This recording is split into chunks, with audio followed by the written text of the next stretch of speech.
बच्चों, हम अभी द्विघात समीकरण को गुणनखंड विधि से हल करना सीख रहे थे। हमने आपको 3 प्रकार के प्रश्नों को हल करना सिखाया।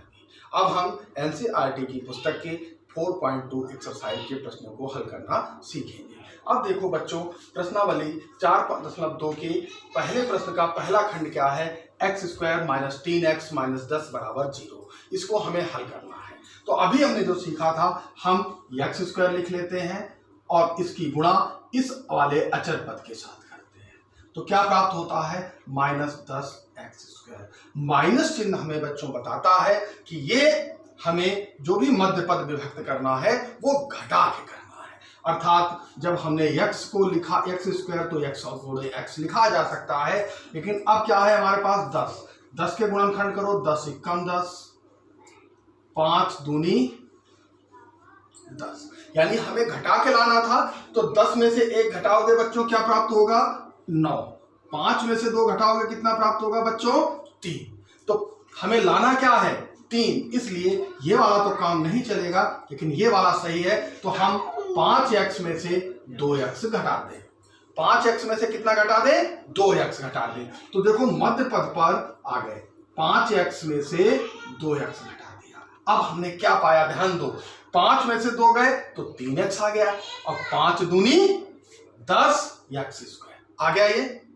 तो इस प्रकार से अब हम इसे ब्रैकेट में लिखेंगे, क्योंकि पहले जितने भी प्रश्न आपने हल किए थे उसमें यहां पर प्लस हुआ करता था, लेकिन अब माइनस है। बच्चों ये जरूर ध्यान रखना कि जहां पर भी माइनस का चिन्ह आ जाए वहां पर सावधानी अवश्य रखना, क्योंकि जैसे ही सावधानी हटेगी वैसे न वैसे कोई ना कोई प्रश्न आपका गलत अवश्य हो जाएगा। तो यहां पर हमने माइनस लगा लिया, x² वैसे ही उतार लिया, -10 वैसे ही उतार लिया, बराबर 0। तो x² -5 के साथ गुणा करोगे तो 5x, माइनस की जब माइनस के साथ गुणा हुई तो 2x - 10 = 0। एक जोड़ा ये बना लिया और एक जोड़ा ये बना लिया। यहां पर देखो x कॉमन है तो हमने x कॉमन ले लिया, तो यहां क्या बचा? x, और यहां क्या बचा? 5।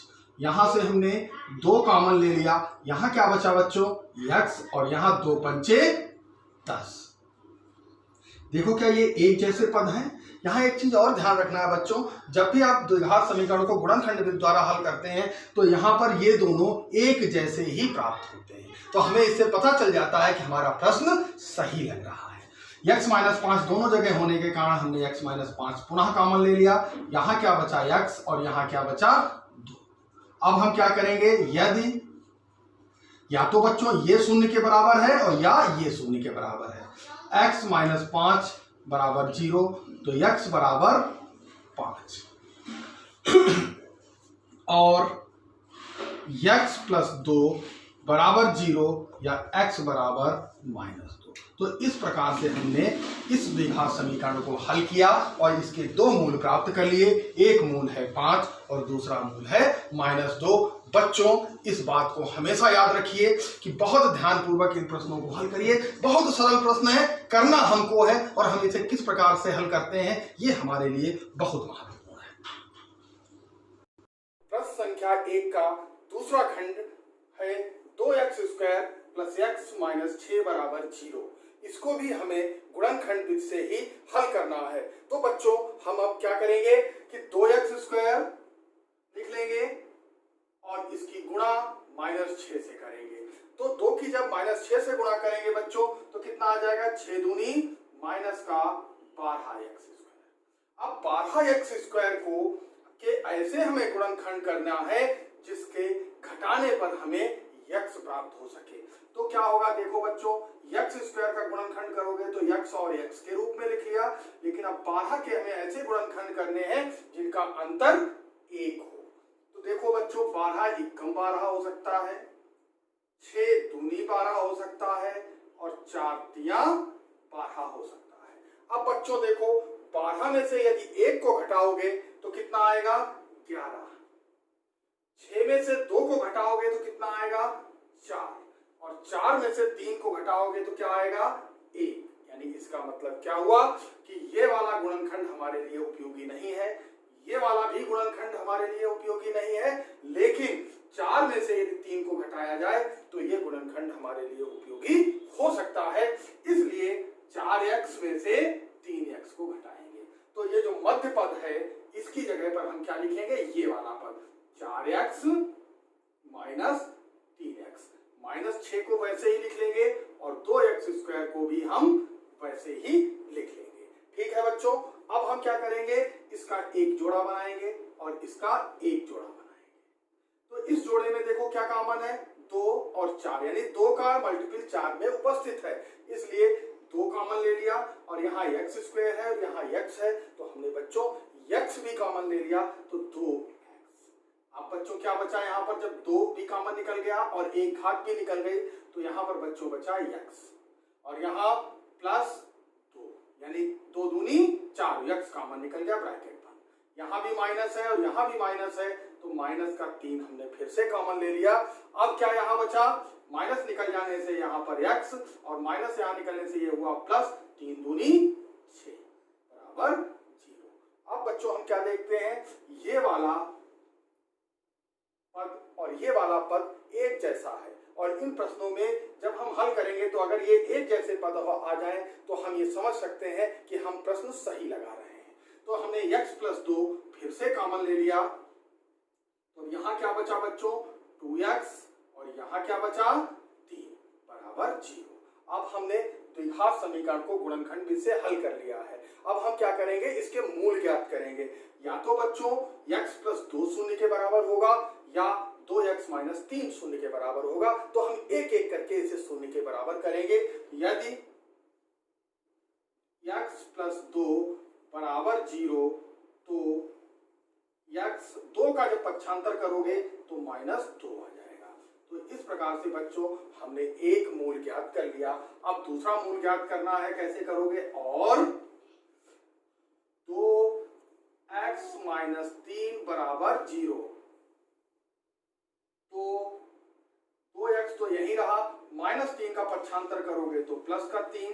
अब बच्चों यहाँ गुणा में है, जब भी बराबर के उधर जाएगा तो भाग हो जाएगा, यानी 3/2। तो इस प्रकार से हमने बहुत सरलता से एक द्विघात समीकरण को हल किया और हल करने के पश्चात उसके 2 मूल ज्ञात किए। एक मूल प्राप्त हुआ -2 और एक मूल प्राप्त हुआ 3/2। बच्चों प्रश्नावली का पहले प्रश्न का तीसरा खंड जो है वो क्या है, √2x² + 5x + 5 √2 बराबर 0। थोड़ा सा कठिन प्रश्न, इसको बच्चे जब हल करते हैं तो इसको थोड़ा सा कठिन स्वरूप इसका मानते हैं। तो हम क्या करेंगे बच्चों, √2x² है, √2x² और इसकी हम गुणा किसके साथ करेंगे, 5 √2 के द्वारा। तो अब क्या होगा, √2 और √2 की गुणा क्या होगी, √4। 5 की गुणा जब होगी तो 5 √4x²। बच्चों √4 का वर्गमूल होता है 2 और 5 × 2x², 5 दूनी 10x²। अब हमें 10x² के ऐसे गुणनखंड करने हैं जिनका योगफल 7, या हम दूसरे शब्दों में कहें कि हमें 7 को ऐसे 2 पदों में विभक्त करना है जिनका गुणनफल 10। तो देखो x² को जब हमने किया तो x और x, यानी x और x की गुणा करोगे तो x² हो जाएगा, लेकिन अब 10 के ऐसे गुणनखंड करो जिनका जोड़ जो है वो 7 होना चाहिए। तो 10 × 10, 5 दूनी 10, यानी 10 के 2 ही गुणनखंड संभव है बच्चों, एक तो 10 और 1 की गुणा और एक 5 और 2 की। अगर 10 और 1 को जोड़ोगे तो कितना बच्चों मिलेगा, 11, और 5 और 2 को जोड़ोगे तो कितना मिलेगा, 7।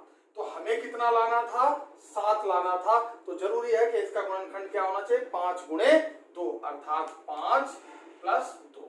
तो हम इस मध्य पद की जगह पर क्या लिखेंगे, 5x + 2x और 5 √2 बराबर 0। √2x² को हम ऐसे ही लिख लेंगे, ठीक है। अब √2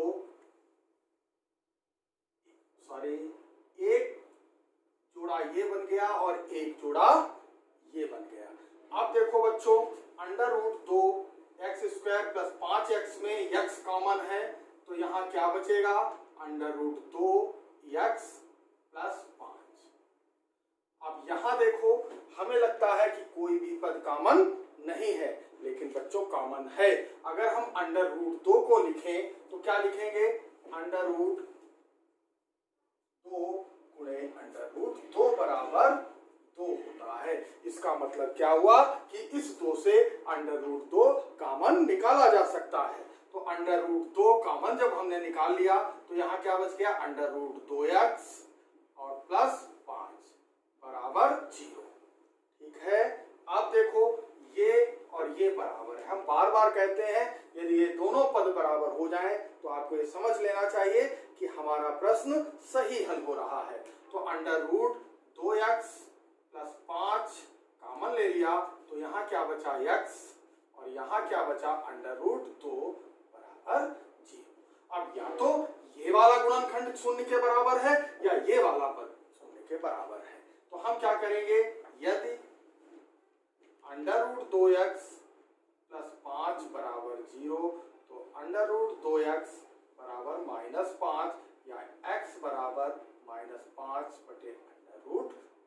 तो इस प्रकार से हमने हल करके ये पहला मूल ज्ञात कर लिया। अब x प्लस अंडर रूट 2 बराबर 0, तो x बराबर पक्षांतर किया तो माइनस अंडर रूट। तो हमने इतने कठिन से प्रश्न को बड़ी आसानी से हल करने का प्रयास किया है और ये थोड़ा सा कठिन है बच्चों, ध्यान दो और इस प्रकार से इस प्रश्न को हल करो। बच्चों, प्रश्नावली के पहले प्रश्न के का चौथा खंड 2x square minus x plus 1/8 बराबर 0 है। इस प्रश्न की भी प्रकृति पहले प्रश्न की भांति अलग है। पहली बार एक ऐसा प्रश्न आया है जिसमें भिन्नात्मक स्वरूप है, तो ये कुछ कठिनाई उत्पन्न करते हैं। ऐसे प्रश्न को हल करने के लिए पहले हम भिन्न को समाप्त कर देंगे। तो हम क्या करेंगे, दोनों पक्षों में 8 से गुणा कर लेंगे। तो क्या हो जाएगा, 8 से जब गुणा करोगे 8 दूनी 16x स्क्वायर, क्या हो जाएगा 16x स्क्वायर माइनस 8x और प्लस जब 8 से गुणा करोगे तो 8 और 8 कट जाएंगे, यानी 8 एकम बराबर 8 0 0। अब तो ये प्रश्न पहले की तरह ही हो गया, यानी 16x स्क्वायर की गुणा जब हम 1 से करेंगे तो क्या मिलेगा हमें, 16x स्क्वायर। x स्क्वायर का गुणनखंड x और x हुआ। अब हमें 16 के ऐसे गुणनखंड करने हैं जिनका जोड़ 8 होता। ठीक है बच्चों, तो 16 के गुणनखंड करो, 16 एकम 16, 8 दूनी 16, 4 चक्कू 16 और इसके अलावा कोई गुणनखंड संभव नहीं है। तो 16 और 1 जोड़ोगे तो बच्चों कितना आएगा, 17। 8 और 2 जोड़ोगे तो कितना आएगा बच्चों, 10। 4 और 4 जोड़ोगे तो बच्चों कितना आएगा, 8। यानी हमारी आवश्यकता का गुणनखंड 4 गुणे 4 है। तो हम इसकी जगह क्या लिखेंगे, 4x प्लस 4x बराबर 8x। तो इस मध्य पद की जगह पर हमने क्या लिखा, 4x प्लस 4x। अब बच्चों एक बात बहुत ध्यान से रखना कि जब यहाँ पर प्लस होता है तो हमें कोई दिक्कत नहीं है, लेकिन जैसे ही ये चिन्ह माइनस का होगा तो हमें इसे ब्रैकेट में करना होगा, अन्यथा हम सवाल गलत कर सकते हैं। अब ये ब्रैकेट खोल लो, 16x square minus 4x, minus की गुणा जब इसके साथ होगी तो माइनस 4x और प्लस 1। एक जोड़ा ये बन गया और एक जोड़ा ये बन गया। 16 और 4 में 4 कॉमन ले लिया, x और x में x कॉमन ले लिया, तो यहाँ क्या बचा, 4 चक्कू 16 यानी 4x माइनस 1। और यहाँ पर देखो 4x है और प्लस 1 है, कोई भी कॉमन नहीं दिख रहा है, इसलिए हम क्या करेंगे, यहाँ से माइनस 1 कॉमन ले लेंगे तो क्या होगा, माइनस कॉमन लेने से ये 4x हो गया, लेकिन यहां से जब माइनस कॉमन लेंगे तो माइनस का 1 बराबर 0। अब बच्चों देखो, ये वाला पद और ये वाले पद एक जैसे हैं, अर्थात हमारा प्रश्न सही चल रहा है। 4x माइनस 1 हमने पुनः कॉमन ले लिया, अब क्या बचा, 4x माइनस 1 बराबर 0। अब बच्चों या तो ये शून्य के बराबर है या ये शून्य के बराबर है, तो हम क्या करेंगे, यदि 4x माइनस 1 बराबर 0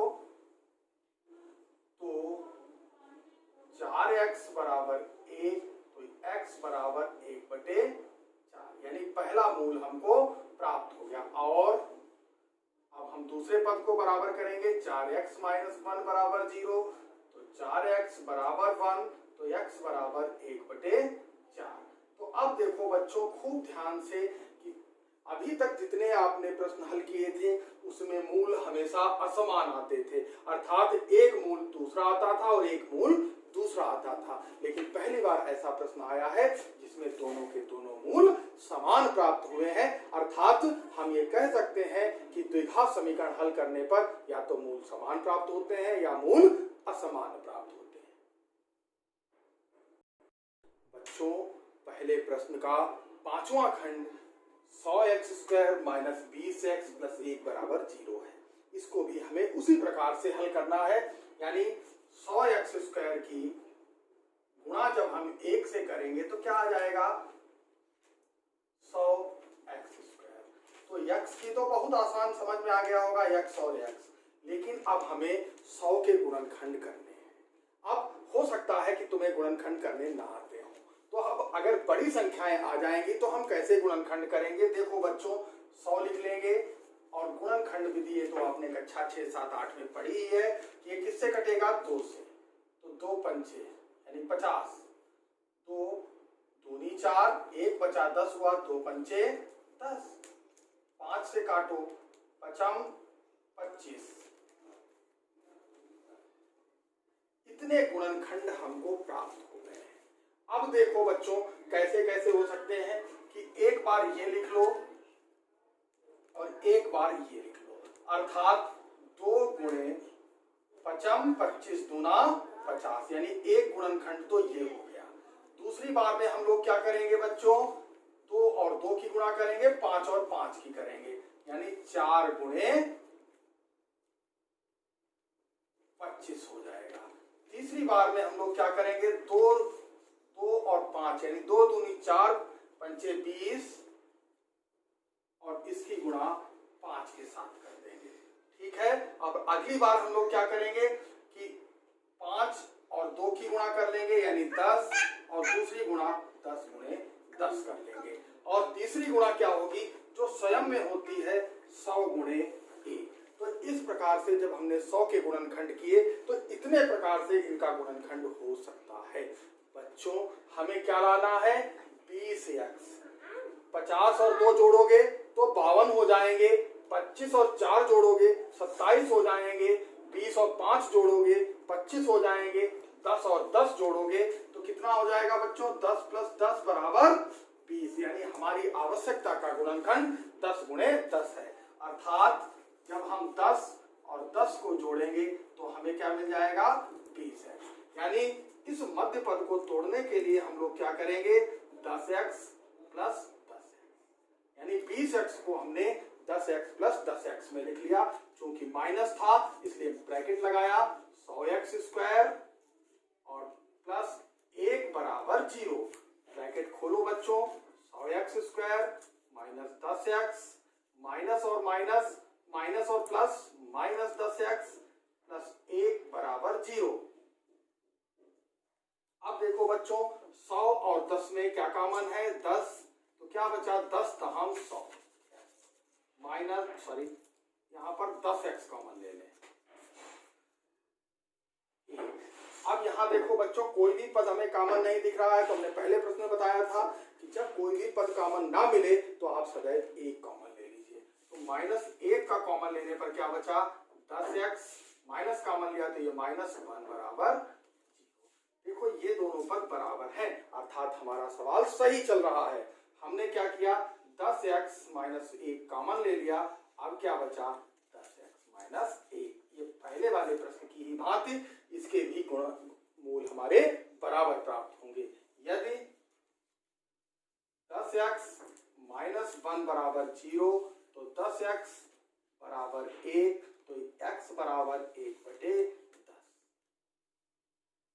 और इसी प्रकार से 10x माइनस 1 बराबर 0 तो 10x बराबर 1, तो x बराबर 1/10। तो हमने क्या देखा, पहले प्रश्न की भांति इस प्रश्न के भी दोनों के दोनों मूल समान प्राप्त हुए हैं। तो स्पष्ट रूप से ये प्रश्न आपको समझ में आ जाएगा। बच्चों, प्रश्नावली का तीसरा प्रश्न है कि ऐसी दो संख्याएं ज्ञात करो जिनका योगफल 27 और गुणनफल 182 है। अर्थात कोई ना कोई दो ऐसी संख्याएं आपको ज्ञात करनी है जिनको यदि जोड़ दिया जाए तो 27 प्राप्त हो, और जिनका अगर गुणा कर दिया जाए तो कितना प्राप्त हो, 182 प्राप्त हो। तो बच्चों देखो, पहली शर्त क्या है,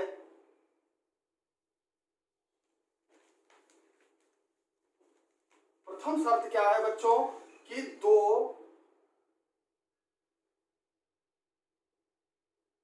संख्याओं का योग कितना है बच्चों, 27। तो अब हम क्या करेंगे कि कोई दो संख्याएं हैं, जैसे मान लो 12 और 15 जोड़ दी जाए, 10 और 17 जोड़ दी जाए, या मान लो 20 और 7 जोड़ दी जाए, या 13 और 14 जोड़ दी जाए, तो इनका योगफल कितना होता है, 27 होता है। तो हम क्या करें, माना प्रथम संख्या बराबर x, तो द्वितीय संख्या क्या हो जाएगी, ध्यान दो कि अगर एक संख्या x है तो दूसरी अगर 27 से घटा दी जाए तो दूसरी संख्या में प्राप्त हो जाएगी। जैसे मान लो यदि कोई संख्या थी 27, एक संख्या आ जाए 20, तो दूसरी संख्या क्या होगी, 27 माइनस 20। मान लो अगर एक संख्या 15 होती तो दूसरी संख्या क्या होती, 27 माइनस 15। तो इसी प्रकार से टोटल संख्या है, योग है 27, पहली संख्या x है तो दूसरी संख्या बच्चों क्या हो जाएगी, 27 माइनस। अब दूसरी शर्त देखो,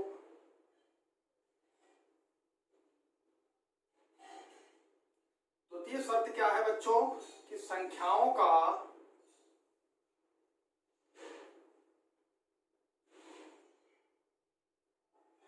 गुणनफल किसके बराबर है, 182 के बराबर।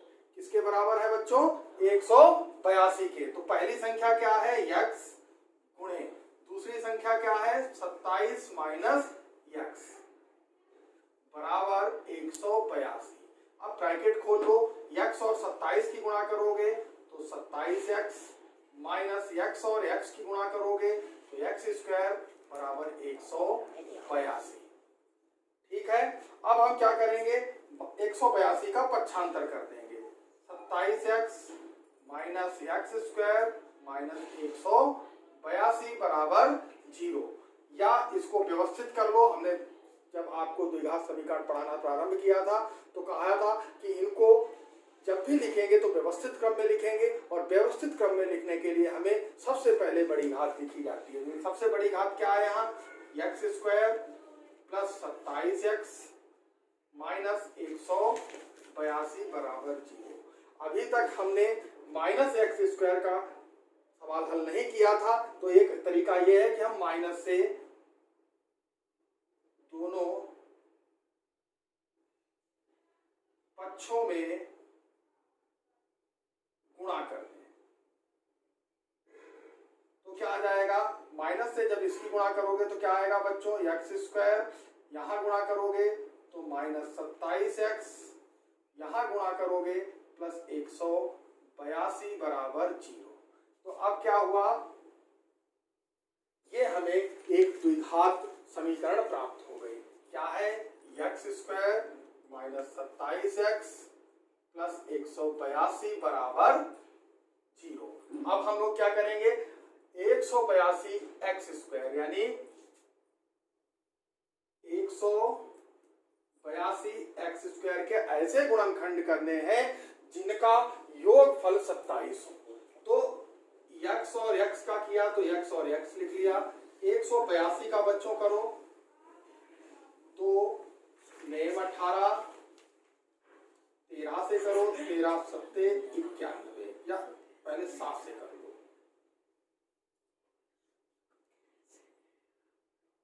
तो अब गुणनखंड क्या हुए देखो, 7 दूनी 14, 14 और 13 अगर जोड़ दिए जाए तो अब बच्चों कितना प्राप्त हो जाएगा, 27x। यही तो हमको चाहिए था। तो अब हम लोग क्या करेंगे, x square minus 14x plus 13x, इसे ब्रैकेट में रखेंगे क्योंकि माइनस है, प्लस 182 बराबर 0। ब्रैकेट खोल लो बच्चों, x square minus 14x minus और प्लस की गुणा की तो माइनस का 13x प्लस 182 बराबर 0। अब देखो एक जोड़ा ये बन गया और एक जोड़ा ये बन गया। x यहां से कॉमन ले लो, x माइनस 14, यहां से माइनस 13 कॉमन ले लो, x माइनस 14 बराबर 0। तो x माइनस 14 फिर से कॉमन ले लिया क्योंकि ये दोनों जगह पर पद बराबर थे, तो x माइनस 13 बराबर 0।